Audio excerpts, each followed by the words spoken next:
Bismillahirrahmanirrahim. Assalamualaikum warahmatullahi wabarakatuh. Balik lagi kita di channel Sumber Dakwah Official. Nah, ini kita nuansa muslim karena kita akan menyimak bersama-sama pidato dari Presiden Prabowo Subianto tentunya di acara ulang tahunnya Nahdlatul Ulama. Nah, pokoknya ini cocok sekali lah untuk kaum atau gerombolan yang suka sekali menghujat, memfitnah, yang mengeluarkan kata-kata kasar, tentunya yang tidak mencerminkan sebagaimana umat muslim yang sebenarnya. Oke, langsung kita melihat videonya. Bismillahirrahmanirrahim. Let's go. Bismillahirrahmanirrahim. Assalamualaikum warahmatullahi wabarakatuh.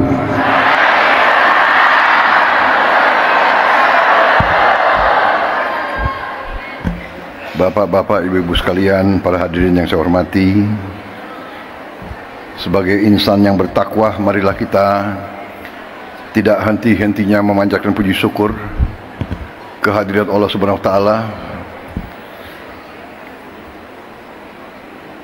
Hanya kepadanya lah kita berdoa dan hanya kepadanya lah kita meminta pertolongan.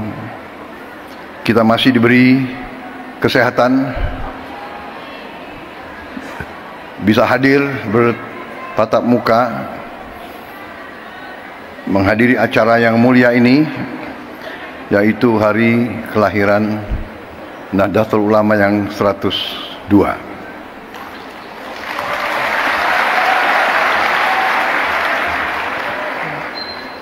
Yang saya hormati Wakil Presiden Republik Indonesia Saudara Gibran Rakabuming Raka,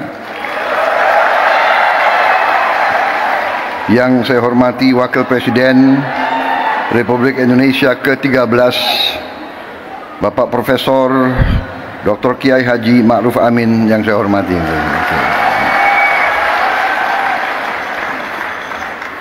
Ketua Majelis Permusyawaratan Rakyat Republik Indonesia Saudara Ahmad Muzani,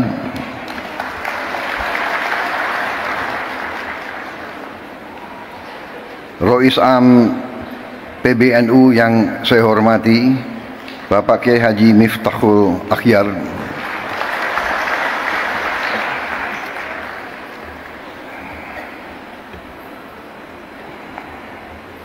ada sedikit cerita hubungan batin saya, hubungan emosional, karena beliau adalah orang yang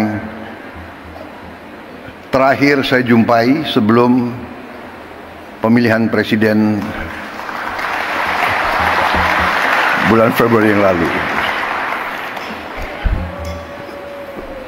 Beliau saya datang dan beliau saya minta doa, alhamdulillah besoknya lancar.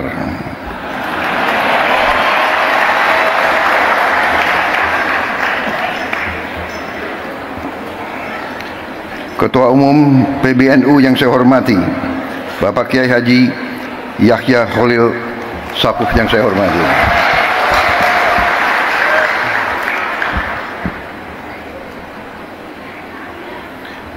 Wakil Rois Am PBNU sekaligus Ketua Majelis Ulama Indonesia Bapak Kiai Haji Anwar Iskandar yang saya hormati dan saya muliakan, Khatib Am PBNU Kiai Haji Ahmad Said Asrori yang saya hormati, Sekjen PBNU sekaligus Menteri Sosial Kabinet Merah Putih Saudara Saifullah Yusuf, lebih dikenal Gus Ipul, Menteri Agama Republik Indonesia Bapak Profesor Dr. Kiai Haji Nasaruddin Umar,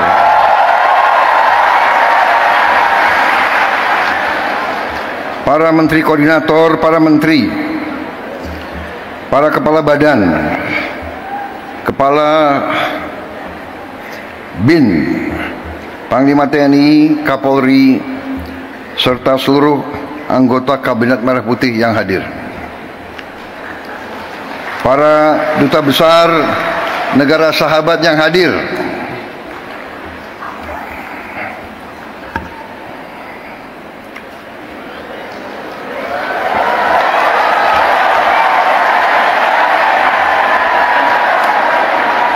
dari Uni Eropa, dari Turki, dari Ukraina, dari Austria, dari Sudan, Tunisia, Maroko, Persatuan Emirat Arab, Oman, Qatar, Pakistan, Malaysia, Filipina, Thailand, Amerika, dan Palestina.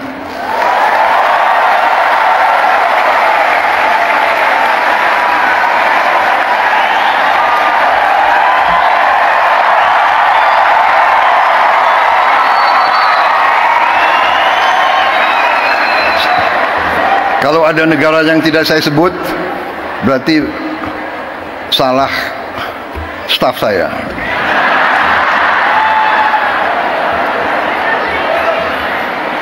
Minta maaf.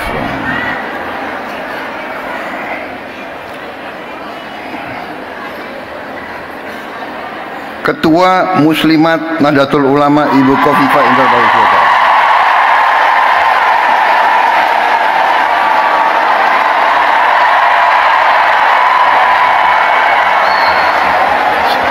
Di mana ya berdiri negara?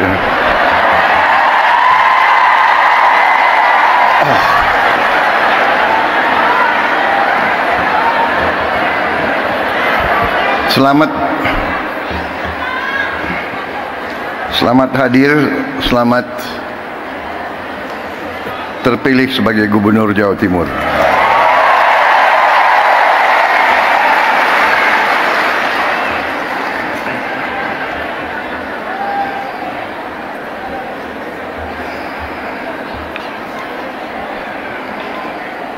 Perwakilan tokoh agama yang hadir dari Muhammadiyah, Fatayat, Muslimat,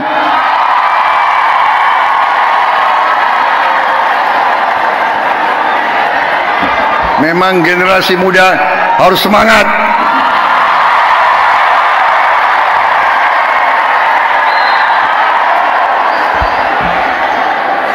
Perwakilan dari PGI, dari KWI, Hindu Dharma, Walubi, serta tokoh-tokoh lain yang tidak dapat saya sebutkan satu persatu. Hadir dari Ikatan Putra Putri NU, Gerakan Pemuda Ansor,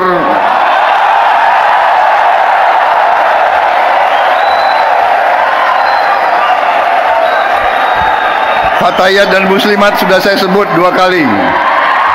Ini ketiga kali.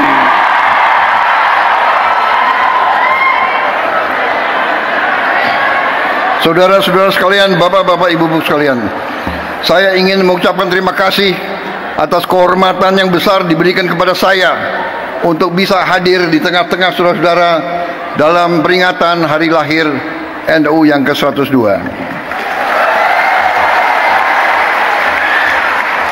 Begitu saya masuk aula ini, saya merasa suatu aura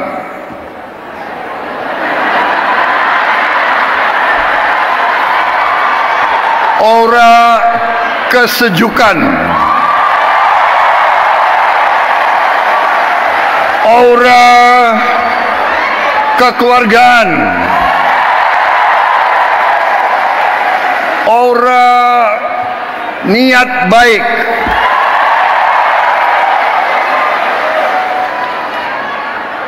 aura suasana batin yang penuh perdamaian. Saya merasa nyaman di tengah-tengah saudara-saudara sekalian.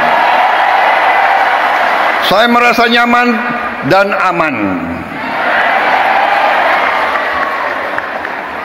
Sepertinya saya kalau masuk ke sini saya dapat energi baru. Saya dapat kekuatan baru. Sepertinya setelah hadir di sini saya tambah berani.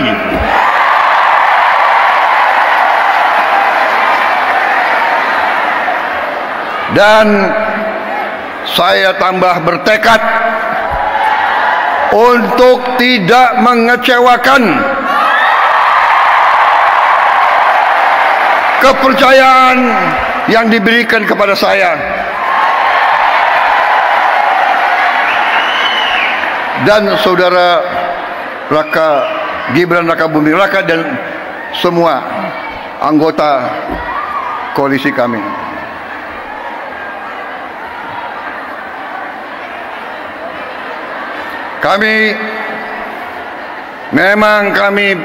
Memang saya pun punya ketakutan. Saya takut mengecewakan rakyat saya.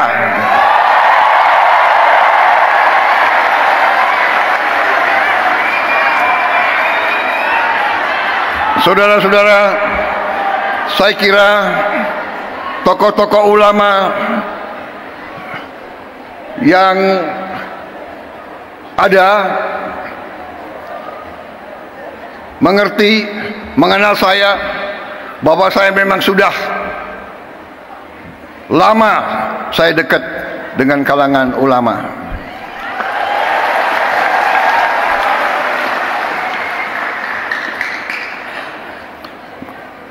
Dan saya sering cerita kenapa saya dekat sekali sama ulama, karena saya ini mantan prajurit, mantan tentara.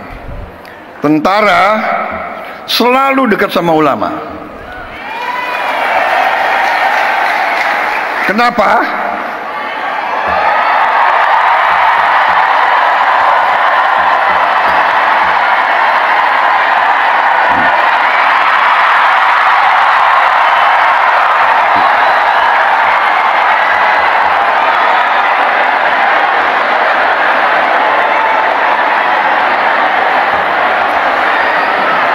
Kenapa?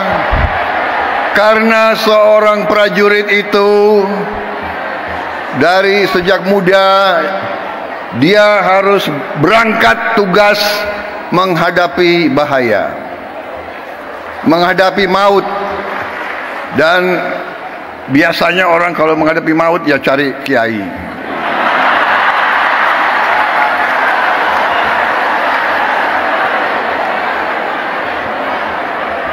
Jadi saya cari kiai ya dari Buddha, ya. Jadi terima kasih atas nama pribadi dan atas nama pemerintah Republik Indonesia. Sekali lagi selamat kepada NU. NU punya jasa besar terhadap lahirnya bangsa Indonesia.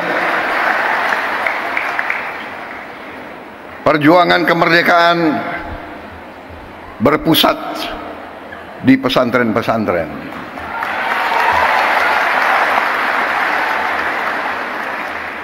Saudara-saudara sekalian, Nahdlatul Ulama di saat-saat krisis,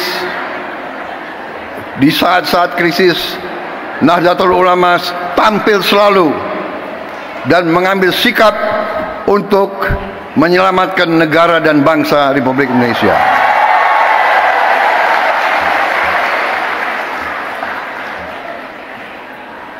Proklamasi kemerdekaan Republik Indonesia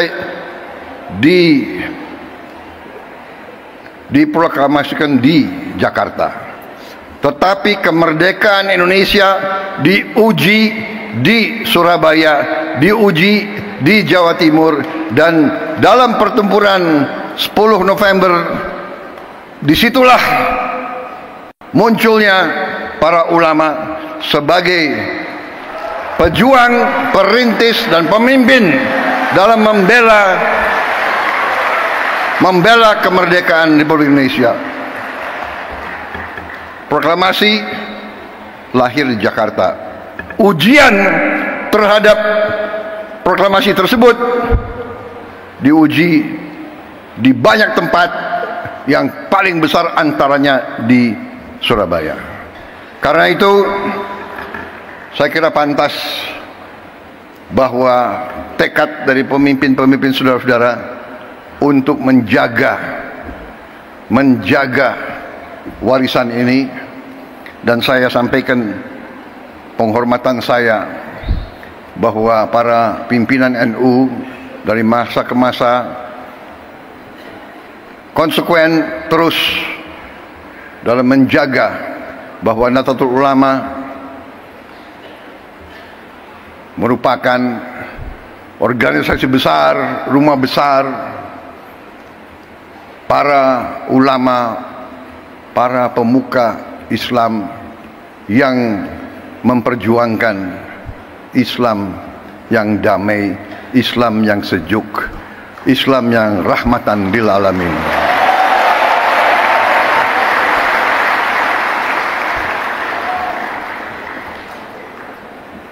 Dari sejak dulu saya kenal Gus Ipul lama sekali. Beliau waktu itu Ansor ya.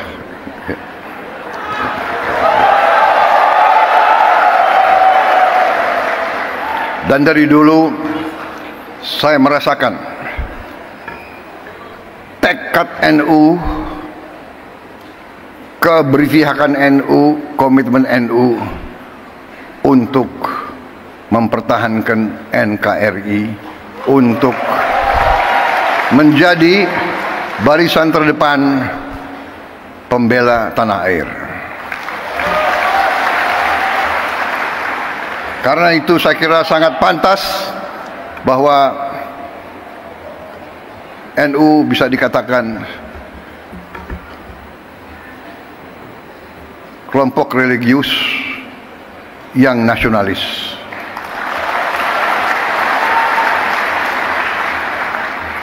Kalau kami kelompok nasionalis yang religius.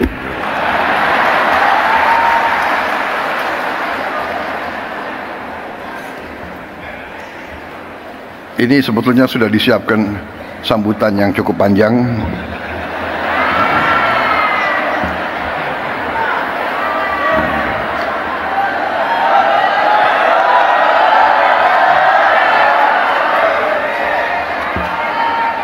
Bagaimana kalau saya singkat-singkat aja ya?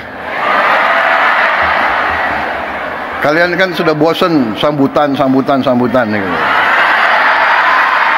Betul.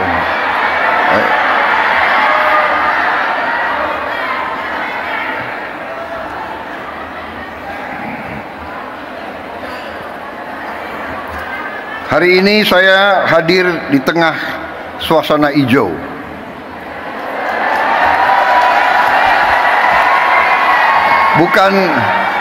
Bukan karpet merah yang saya injak, tapi karpet hijau.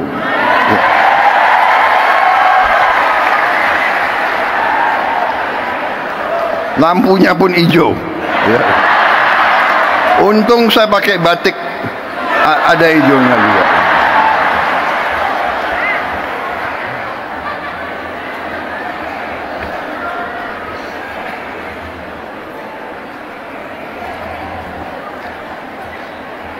Saudara-saudara, kalau kita lihat dalam sejarah kita, ini saya diberi catatan bahwa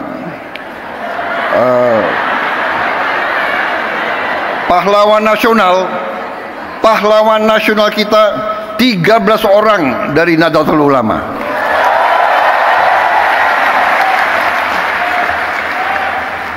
Insya Allah akan tambah tahun ini. Kita perjuangkan, ya, mudah-mudahan bisa diterima. Saya tidak tahu siapa Menteri Sosial, siapa yang menentukan pahlawan nasional. Bukan Menteri Sosial. Tapi kalau saudara nggak ajukan ya saya nggak bisa.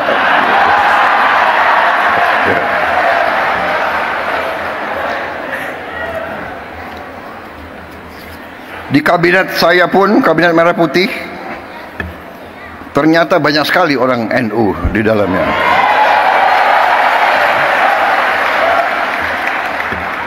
Menteri Agama, Menteri Sosial, Menteri Pemberdayaan Perempuan dan Perlindungan Anak, Menteri Agraria dan Kepala Badan Pertanahan Nasional, itu menterinya, wakil menterinya banyak lagi. Tapi itu bukan karena NU. karena orang-orang mereka itu memang hebat-hebat.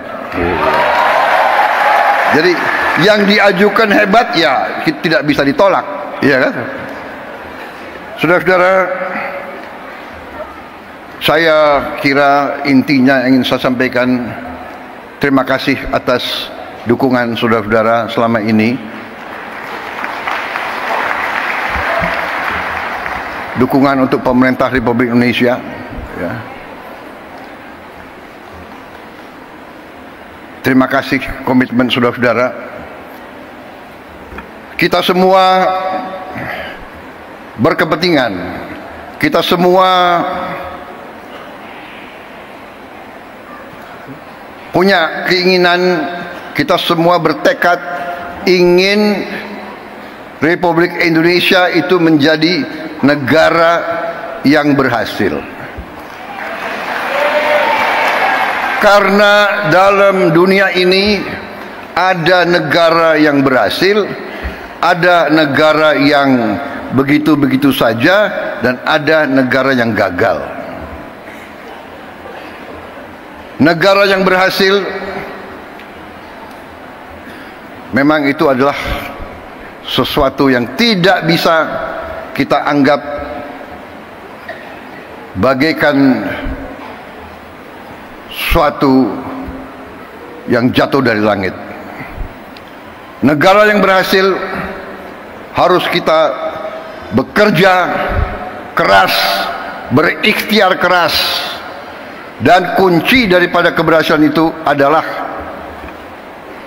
persatuan dan kesatuan dan kerukunan dan kerjasama. Dan di situ saya kira Nahdlatul Ulama memegang peran yang penting dengan mewakili kelompok mayoritas agama NU bersama Muhammadiyah, Persis dan lain-lain, mewakili kelompok mayoritas tapi dengan moderasi, dengan moderat, dengan kesejukan, dengan saling menghormati dan saling menghargai dan saling melindungi semua umat lain. Tadi ada foto dikeluarkan oleh staf saya, pinter juga dia, foto saya dengan Gus Dur. Salah satu kepemimpinan Gus Dur yang patut kita teladani adalah komitmen beliau untuk mewakili Islam dalam moderasi, dalam kesejukan, dalam perdamaian. Saya kira ada satu hal yang unik, bahwa di zaman Gus Dur, kalau ada kelompok minoritas yang diancam oleh kelompok-kelompok radikal, justru NU lah yang tampil menjaga tempat-tempat ibadah tersebut. Saya pun waktu saya menjadi ketua umum Gerindra, saya ingat contoh Gus Dur. Waktu ada peristiwa beberapa gereja, berapa vihara diancam mau dibom, saya pun perintahkan Gerindra untuk menjaga gereja-gereja dan vihara-vihara tersebut. Ini artinya, saudara-saudara, kepemimpinan, keteladanan. Pemimpin harus berani memberi contoh, walaupun mungkin tidak populer. Pada saat itu Gus Dur mungkin kurang populer dengan banyak orang karena beliau berani. Sekarang pun saudara-saudara, kita harus berani. Kita harus berani. Saya ajak semua rekan-rekan saya dalam pemerintahan, dalam kabinet Merah Putih, saya mengajak mereka, kita harus berani mengoreksi diri, berani membangun suatu pemerintahan ke depan yang bersih, pemerintah yang bebas dari penyelewengan dan dari korupsi.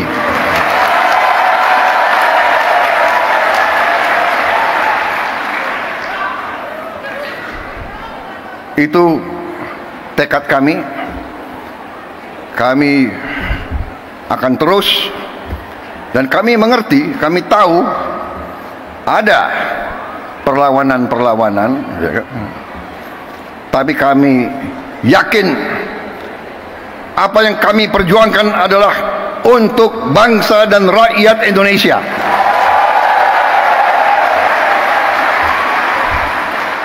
Kami tidak akan ragu-ragu bertindak.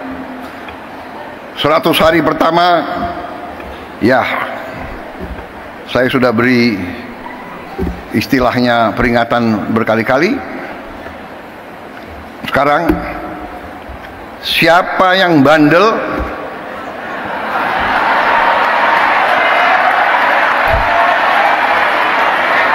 siapa yang dablek, siapa yang tidak mau ikut dengan aliran besar ini, dengan tuntutan rakyat, pemerintah yang bersih, siapa yang tidak patuh, saya akan tidak.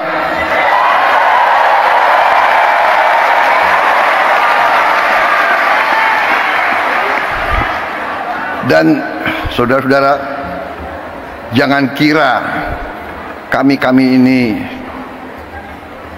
bodoh. Memang ada yang mengatakan saya ini tolol, ada. Gak apa-apa, ya kan? Ada yang mengatakan saya bajingan yang tolol, ya kan? Tapi saya nggak sebut namanya, kalian sudah tahu loh. Gak apa-apa. Tapi kami paham dan kami mengerti. Dari saudara-saudara, ya, 100 hari pertama kami akan baik. Dalam arti saya berharap ada kesadaran. Saya pernah menyampaikan, seluruh aparat, seluruh institusi, bersihkan dirimu.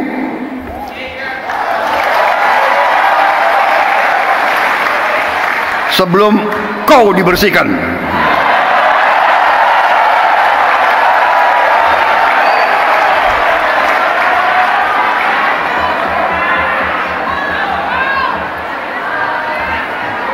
Dan saya ingatkan semua aparat, kesetiaanmu adalah kepada bangsa, negara, dan rakyat Indonesia. Kalau kau tidak setia kepada rakyat Indonesia, kalau kau menghalangi kebijakan-kebijakan yang untuk membantu rakyat Indonesia, saya akan tindak, saudara-saudara sekalian.